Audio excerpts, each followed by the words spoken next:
بسم اللہ الرحمن الرحیم۔ السلام علیکم ورحمۃ اللہ وبرکاتہ۔ امید ہے کہ آپ سب ایمان، صحت، عافیت اور برکت کے ساتھ ہوں گے۔ گزشتہ اسباق میں ہم نے فصاحت الکلمہ کو تفصیل سے پڑھا تھا۔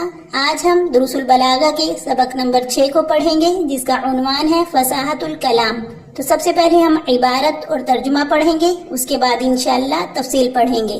فصاحت الکلام سلامتہ من تنافر الکلمات مجتمعۃ ومن ضعف التعلیف ومن التعقید مع فصاحت کلماتہ۔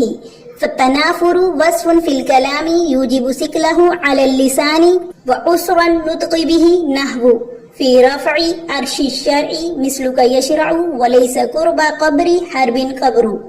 کریم متى امدحه والورى معي واذا ما لمته وحدی۔ فصاحت کلام کے معنی یہ ہیں کہ کلام میں چند کلمات کے اجتماع سے جو تنافر پیدا ہوتا ہے، اس سے کلام خالی ہو اور ذوف تعلیف اور تاکید سے بھی خالی ہو، بشرط یہ کہ اس کے تمام کلمات فصیح ہوں۔ پس تنافر کلمات کلام میں ایسا وصف ہے جو زبان پر کلام کے ثقیل ہونے اور اس کے تلفظ کی دشواری کو واجب کرتا ہے، جیسے فی الرفع عرش الشرع، شریعت کی عزت و تخت کی سربلندی کا کام آپ جیسا شخص ہی کر سکتا ہے۔ حرب کی قبر کے قریب کوئی قبر نہیں ہے۔ میرا ممدوح ایسا شریف اور سخی ہے کہ جب میں اس کی تعریف کرتا ہوں تو ساری مخلوق میرے ساتھ اس کی تعریف کرتی ہے، اور جب میں اس کی ملامت کرتا ہوں تو تنہا ملامت کرتا ہوں۔ وضعف التعلیف کون الکلام غیر جاری علی القانون النحوی المشہور کالاضمار قبل الذکر لفظا ورتبة فی قولہ جزا بنوہ ابا الغیلان عن کبر وحسن فعل کما یجزا سنمار۔ ذوف تعلیف کلام کا مشہور نحوی قانون کے خلاف استعمال ہونا، جیسے کہ مرجع ذکر کرنے سے پہلے ضمیر لانا لفظاً و رتبتاً، جیسے شاعر کے اس قول میں ابو الغیلان کے لڑکوں نے اپنے بوڑھے باپ کو بڑی عمر اور حسن سلوک کرنے کے باوجود ایسا بدلہ دیا جیسا کہ انجینئر سنیمار کو دیا گیا تھا۔ التعقید ان یکون الکلام خفی الدلالت علی المعنى المراد والخفاء اما من جهة اللفظ بسبب تقدیم او تأخیر او فصل ويسمى تعقیدا لفظیا كقول المتنبی جفقت وهم لا يجفقون بها بهم شیم على الحسب الأغر دلائل، فإن تقديره جفقت بهم شيم دلائل على الحسب الأغر وهم لا يجفقون بها۔ تعقید کے معنی یہ ہیں کہ کلام متکلم کے معنی مرادی پر خفی الدلالہ ہو، اور یہ خفا یا تو لفظی خلل کے اعتبار سے ہوگا، مثلا تقدیم یا تاخیر یا دو لفظوں میں فصل ہونے کی بنا پر، اور اس خفا کا نام تاخید لفظی رکھا جاتا ہے، جیسے متنبی کا شعر میرے ممدوح کے اخلاق اور عادات نے فخر کیا، جو اس کے اعلیٰ حسب نسب ہونے کی دلیل ہے، جبکہ وہ خود اپنے ان اعلیٰ اخلاق پر فخر نہیں کرتا، اس وجہ سے کہ اس شعر کی اصل جفقت بہم شیم دلائل علی الحسب الاغر وہم لا یجفقون بہا ہے۔ وَإِمَّا مِنْ جِهَةِ الْمَعْنَى بِسَبَبِ استعمال مجازات وکنایات لا يفهم المراد بها ويسمى تعقیدا معنويا، نحو قولك نشر الملك ألسنته في المدينة مريدا جواسيسه والثواب نشر عيونه۔ یخف معنوی خلل کے اعتبار سے ہوگا، اس سبب سے کہ متکلم نے اپنے کلام میں مجازات اور کنایات کو استعمال کیا ہے، جس کی وجہ سے مراد سمجھ میں نہیں آتی، اور اس کا تاکید معنوی نام رکھا جاتا ہے، جیسے تیرا قول نشر الملک السنتہ فی المدینہ، بادشاہ نے پورے شہر میں زبانیں پھیلا دی ہیں، مراد اس سے اس کے جاسوس ہیں، مگر اس میں درست یہ ہے السنتہ کے بجائے عیونہ ہونا چاہیے۔ کیوں؟ کیونکہ اس کا اطلاق مجازن جاسوس پر ہوتا ہے بخلاف لسان کے، یہ درست نہیں ہے۔ فصاحت الکلام سلامتہ من تنافر الکلمات، فصاحت کلیمہ میں بھی آپ نے تنافر کا لفظ پڑھا تھا، لیکن وہاں تنافر کلیمہ نہیں تھا بلکہ تنافر حروف تھا۔ اس کی وجہ یہ ہے کہ کلیمہ جو ہے وہ مفرد ہوتا ہے۔ آپ نے کلیمہ کی تعریف پڑھی ہے، الکلیمۃ لفظ وضع لمعنى مفردا، تو کلیمہ مفرد ہوتا ہے، اور جب کلیمہ مفرد ہوتا ہے تو وہ مجموعہ ہوتا ہے حروف کا، لہٰذا اس لیے وہاں تنافر حروف کہا گیا تھا۔ اب یہاں پر چونکہ کلام ہے اور کلام حروف کا مجموعہ نہیں ہوتا بلکہ الفاظ کا مجموعہ ہوتا ہے، اور الفاظ جو ہوتے ہیں وہ مستقل کلمے ہوتے ہیں، جیسے ضرب زید عمرا، ضرب ایک مستقل کلمہ ہے، زید ایک مستقل کلمہ ہے، عمر ایک مستقل کلمہ ہے۔ تو اس لیے یہاں تنافر کے ساتھ تنافر حروف کی قید نہیں لگائی بلکہ تنافر کلمات کی قید لگائی ہے۔ کیوں؟ کیونکہ یہ کلام ہے، اور کلام کلمات اور الفاظ کا مجموعہ ہوتا ہے۔ کلمے الگ الگ اعتبار سے فصیح ہوتے ہیں، لیکن وہ ایسے انداز میں جمع ہوتے ہیں کہ ان کا جمع ہونا باعث ثقل ہوتا ہے، وہ بلاغت اور فصاحت کے خلاف ہوتا ہے۔ تو اس لیے فرمایا مع فصاحتی کلماتی ہی، حالانکہ کلمات اس کے فصیح ہوتے ہیں۔ اگر کلمات فصیح نہ ہوں تو وہ پہلی قسم میں جا کر داخل ہوگا اور پھر فصاحت کلمہ کی قسم میں جائے گا۔ اس لیے فرمایا کہ کلمے اس کے فصیح ہوتے ہیں، لیکن وہ کلمہ ایسے انداز میں اکٹھے ہوتے ہیں کہ ان کا اکٹھا ہونا فصاحت اور بلاغت کے خلاف ہوتا ہے۔ فتنافر، اب یہاں پر تنافر حروف اور تنافر کلمات میں فرق بتا رہی ہیں کہ فرق ان میں یہ ہے تنافر حروف اور تنافر کلمات میں کہ تنافر حروف میں حروف ثقیل ہوتے ہیں، تنافر کلمات میں کلمہ خود ثقیل نہیں ہوتا، وہ فصیح ہوتا ہے، لیکن وہ ایسے انداز میں جمع ہوتا ہے کہ ان کا جمع ہونا باعث ثقل ہوتا ہے۔ 3 مثالیں بیان فرمائی ہیں یہاں پر، تو پہلی مثال کو دیکھیے، فی رفع عرش الشرع مثلک یشرع۔ اس شعر میں شاعر اپنے ممدوح سے کہہ رہا ہے کہ شریعت کے تخت کو بلند کرنے میں آپ جیسے لوگ ہی پہل کرتے ہیں۔ رفع کے معنی ہوتا ہے بلند کرنا، اٹھانا۔ عرش یہاں تخت کے معنی میں ہے، الشرع شریعت کو کہا جاتا ہے، یشرع بھی اسی سے ہے، شرع یشرع شروع کرنا، ابتدا کرنا۔ اب اس شعر پر غور کریں، رفع اس لفظ کو، رفعی یا رفع اس لفظ کو اگر آپ الگ دیکھیں تو یہ فصیح کلمہ ہے۔ کیوں؟ کیونکہ اس کے اندر تنافر حروف بھی نہیں ہے، مخالفت قیاس بھی نہیں ہے، اور غرابت بھی نہیں ہے۔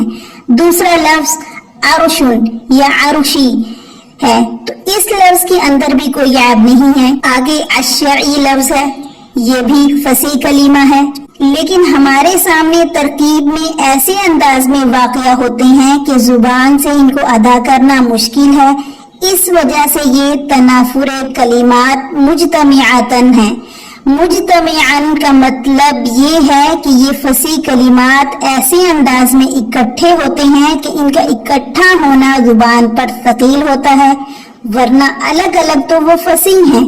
اب دیکھیں اس شعر میں ثقل کیسا ہے، رفع کے آخر میں عین ہے اور عرش کے شروع میں عین ہے، دونوں حروف جو ہیں وہ متحد مخرج اکٹھے ہوئے ہیں، دونوں حروف متحد مخرج اکٹھے ہوئے ہیں۔ ایک تو ثقل یہ ہے اور دوسرا ثقل یہ ہے کہ عرشی اور شرعی، عرش کو اگر الٹا کریں تو پھر یہ شرعی بنے گا یعنی شرعہ بنے گا، اس کے بھی حروف بالکل ایک ہی ہیں۔ عرش میں جو حروف ہیں وہ شرع میں بھی وہی حروف ہیں، صرف ترتیب جو ہے وہ الٹی ہے۔ تو یہاں پر حروف کا بھی تکرار ہے اور الفاظ کا بھی تکرار ہے۔ حروف اور الفاظ کا اس طرح مکرر ہونا یہ زبان پر ثقیل ہے، لہٰذا یہاں پر الفاظ بذات خود فصیح ہیں، لیکن جس انداز میں ان کو اکٹھا کیا گیا ہے وہ زبان پر ثقیل ہے، اس لیے یہ تنافر کلمات مجتمعاً ہے۔ دوسری مثال سے سمجھیے، وَلَيْسَ قُرْبَ قَبْرِ حَرْبٍ قَبْرُ، یہاں پر لفظ قربہ قبرین یہ سمجھنا ہے۔ قربہ جو ہے کتنا بہترین لفظ ہے، آسان لفظ ہے، اس کے اندر کوئی عیب نہیں ہے، فصیح ہے۔ آگے قبر اس کے اندر بھی کوئی عیب نہیں ہے، لیکن قربا اور قبرن ترکیب میں دونوں ایسی جگہ پر اکٹھے ہوئے ہیں کہ ان کا اکٹھا ہونا زبان پر ثقیل ہے۔ حروف وہی ہیں، قربا میں بھی قاف را با ہے اور قبرو میں بھی قاف با را ہے، ترتیب جو ہے وہ تھوڑی سی ایک دوسرے سے مختلف ہے۔ آگے کریم متا امدحہ امدحہ والورا معیہ، اس کو سمجھیے۔ اب اس میں دیکھیں امدحہ امدحہ، اس میں الفاظ کی تکرار کی وجہ سے ثقل پیدا ہو چکا ہے، حالانکہ امدحہ بذات خود فصیح کلمہ ہے، لیکن امدحہ میں دو باتیں ہیں۔ پہلی بات یہ ہے کہ ہائے حقی اور ہائے ہوا یہ دونوں اکٹھے ہوئے ہیں، یعنی ہا اور ہا قریب المخرج ہیں اور دونوں اکٹھے ہوتے ہیں۔ قریب المخرج بھی اکٹھے ہونا فصاحت کے خلاف نہیں ہے، آگے ان کا جو تکرار ہوا ہے وہ فصاحت کے خلاف ہے۔ دیکھیں نا، صرف تکرار جو ہے وہ فصاحت کے خلاف نہیں ہے۔ کیوں؟ کیونکہ قرآن میں بھی تکرار موجود ہے، جیسے کہ اوت الکتاب کتاب اللہ، دیکھیں اب الکتاب یہاں پر ہے اور پھر آگے کتاب کا لفظ آیا، تکرار ہے، لیکن الکتاب یعنی پہلا محاورہ جو ہے وہ باللام ہے اور دوسرا نکرہ ہے۔ اس انداز میں ہے کہ اب یہ ثقیل نہیں ہے، اگرچہ تکرار موجود ہے۔ اسی طرح فسبحہ میں بھی دو ہا اکٹھے ہوئے ہیں، لیکن یہاں پر بھی تکرار نہیں ہے۔ تو جہاں پر دو قریب المخرج حروف اکٹھے ہوں اور تکرار نہ ہو، اور جہاں پر تکرار ہے وہاں پر قریب المخرج حروف اکٹھے نہیں ہوئے ہیں، اسی لیے یہ فصاحت کے خلاف نہیں ہے۔ یہاں پر فصاحت کے خلاف اس لیے ہے کہ امدحہ میں ایک بات تو یہ ہے کہ ہا اور ہا قریب المخرج حروف اکٹھے ہوئے ہیں، اور دوسرا امدحہ کا تکرار بھی موجود ہے، تو اس وجہ سے اس کے اندر ثقل پیدا ہو گیا۔